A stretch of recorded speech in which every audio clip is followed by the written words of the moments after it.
Hello, my dear friends. This is the video about chemistry of metal salts, colors, colorful fireworks.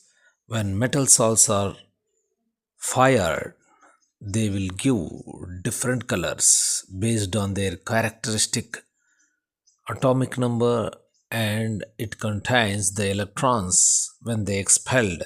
Colors are seen. In the first watch glass, there is copper chloride which gives blue color. Second one, sodium chloride gives golden yellow color, and potassium chloride which gives purple color. And fourth one, barium chloride, apple green color. Fifth one, calcium chloride which gives orange color. And finally, magnesium chloride colorless flame is observed.